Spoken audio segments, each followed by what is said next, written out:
Hello there, I'm Scontulus, and this is TEPPEN Deck Tech, where I present to you decks that are fun, strong, or interesting. Today we are playing Green's newest combo deck, which uses Navi Operators and various battle chips to jack into our net navis and trigger numerous game-winning programs. Perverting our tutorial, of course, is RiCO. Alive and well, RiCO encapsulates exactly what this deck wants to do: win all 3 lanes aggressively with follow-up.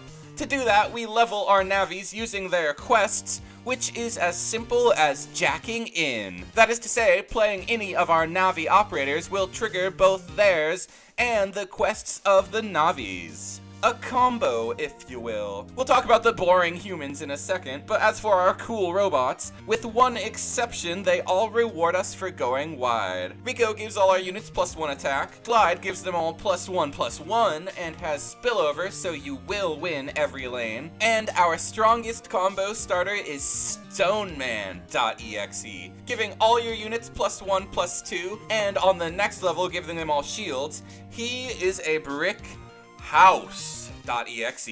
Together, all these cards hugely reward you for being as greedy as possible. Stoneman specifically encourages it, since he takes twice as long to attack, giving you twice as much time to charge for your pop-off.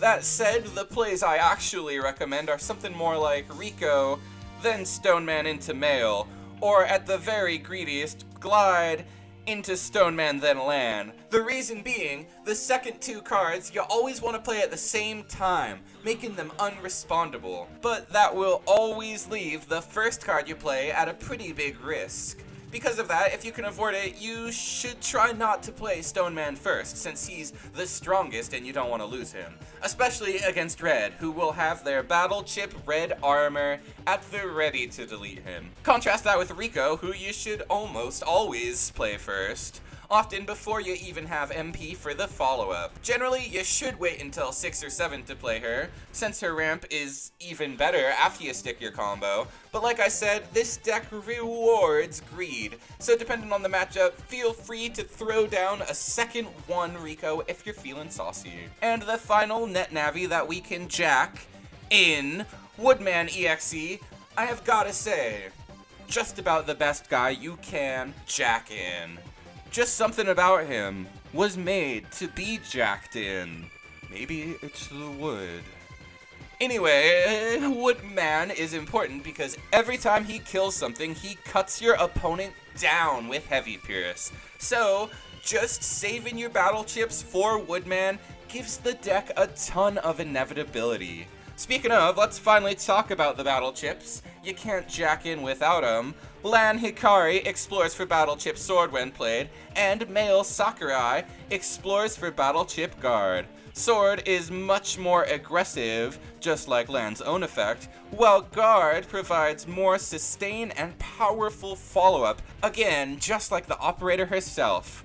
As a whole package, Male is clearly stronger, mostly because her action lets you gain a second level for Stoneman or Woodman off a single unit, but have an MP boost and the better stats as well really make Male what we might call a pushed card. Still, Lan is no slouch himself. Mr. Protagonist does just about everything the deck wants to do, and like I said, is more aggressive than Male. He is just not the better operator overall. Other battle chips we play are 2 extra copies of Guard for a more efficient, modern way to jack in. We've got 1 single copy of battle chip V12 Diablos. It's a busted game-winning card, but it requires us to already have popped our combo to be busted, so we only play 1 for that exact moment.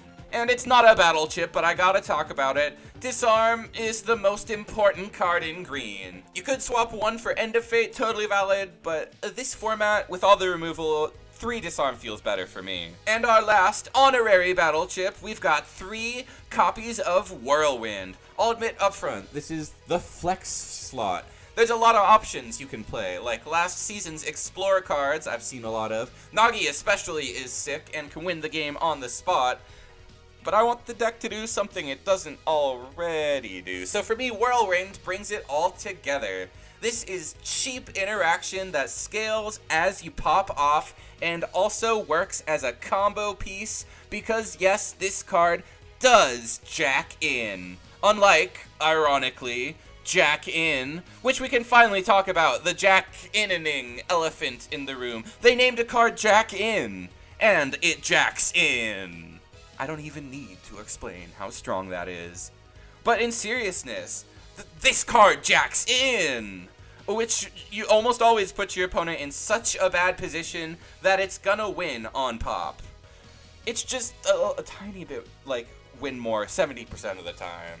And finally, our legendary net navies, and the only ones that can jack in, seemingly, mechanically, we first have tender net navi Roll.EXE. There is nothing tender about her. If she hits the field and gets at least level 3, the player who did it is probably gonna win. Level 4 and it is not a question. The only problem with Roll is she is so hard to level up. There is literally not a board that you can synthesize that will fully level her. Unless you also have a battle chip guard ready, then the spicy double woodman play will work.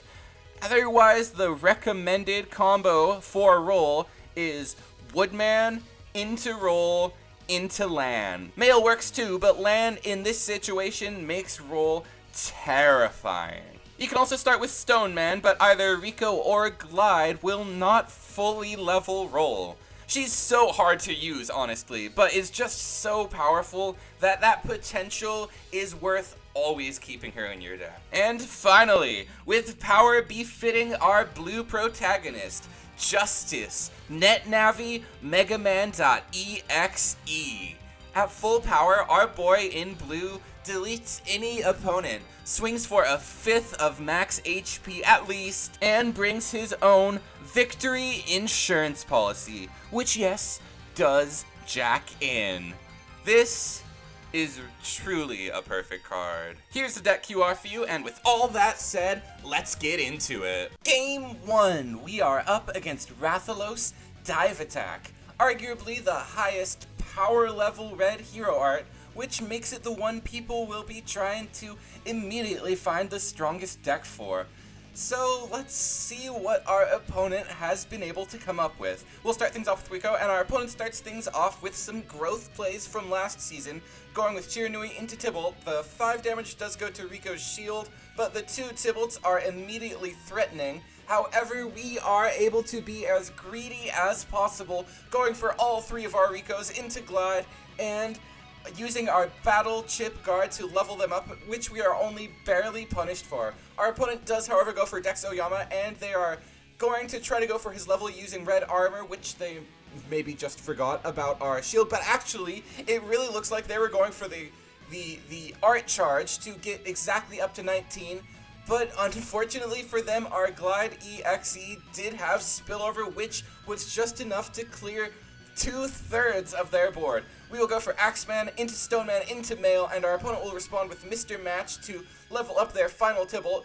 We will go for Battle Chip Guard, and our opponent will go for 2 copies of Battle Chip Nina, which we are able to tank most of thanks to our shields with Stoneman, but because of the way that Nina is worded, it inflicts 2 instances of damage, which is able to crack up to 6 shields at once and does take out our Mail. Our opponent will play down the very unusual Iceman.EXE, and then we'll go for red armor. We will respond with our last Whirlwind to get the value out of it while we can, and we will shield our Woodman in the top lane to try and keep our win condition alive. Our opponent goes for their second Dex Oyama, and they are able to go for their hero art, but when Dex triggers, it does not heal him or buff him, which means that they are out of units in deck. Of course they are, however, able to play down their Fate-defying Ryu, which will match our Justice Net Navi MegaMan.EXE in the importance of how it will end the game. We are able to go for our auto shot when our opponent goes for their self-destruction. We are immediately about to lose, except for the auto shot being able to save us from their Arthur. We are able to get in them down to just a single hit point. They are able to deal with our MegaMan.EXE, but thanks to the Explore from Land, we are able to go for the +1 on Mail and get in unrespondably for lethal in game one protecting our enormous win streak.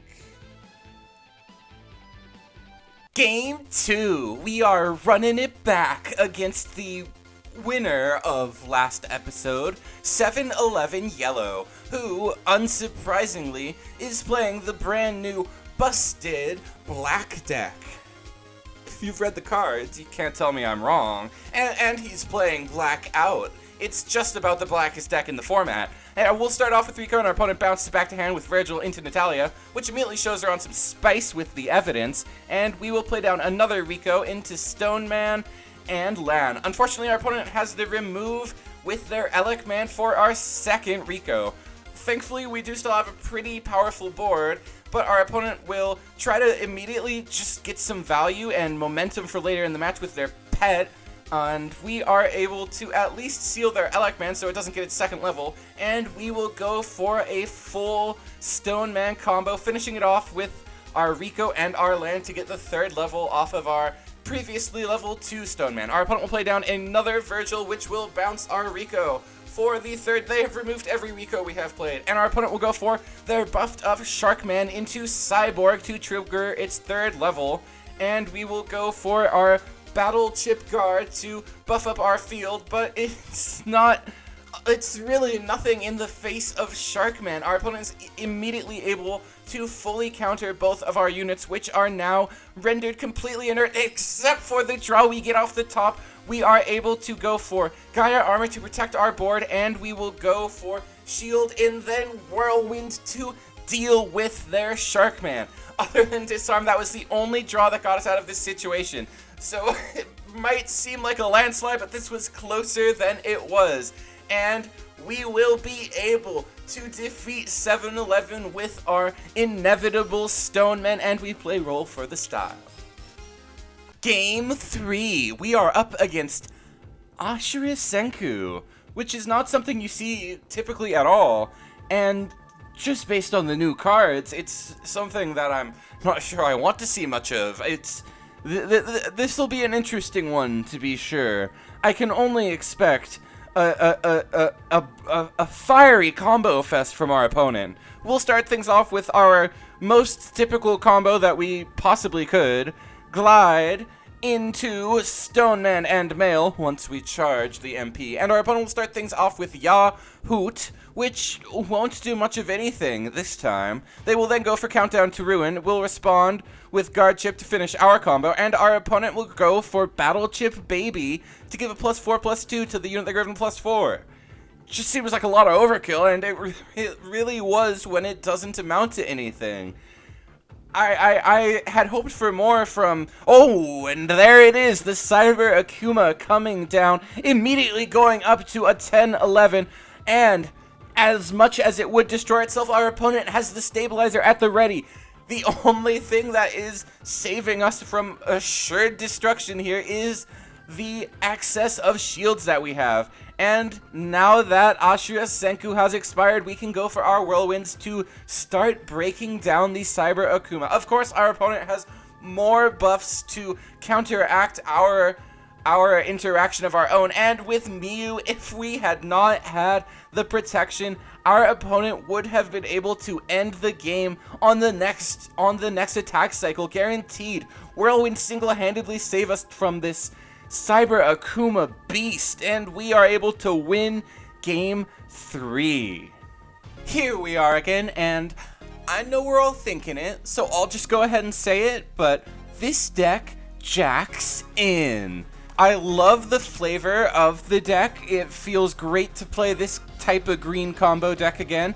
The matchups are pretty good. Purple slays us, but it's super favored against black, and I think we're even against red, so it's kind of honest. Even though we pop off super hard and steal the game anytime, we can drop our net Navi MegaMan.EXE, and the big weakness, which is having to draw both halves of your jack in, are well worth how flashy the deck is. I recommend the deck to any burgeoning green players and Battle Network converts. I do have a budget version here for you, of course, which is playing some of the other quest units, but I think you probably want to play a couple more quest activators, like the Zombie Axeman or something like that. As for the next episode, I've got something seriously evil for red cooking, or something just as evil for purple, but a little more normal. Let me know down below which you guys would rather see and how you're liking the new Battle Network meta. I love the new cards, the speed of the meta is great, and I am having a blast playing right now. Thank you guys all for watching. Please like the video if you liked the video, subscribe if you subscribed. Once again, I'm Sconchulous, and I'll see you in the next one. Jacking out.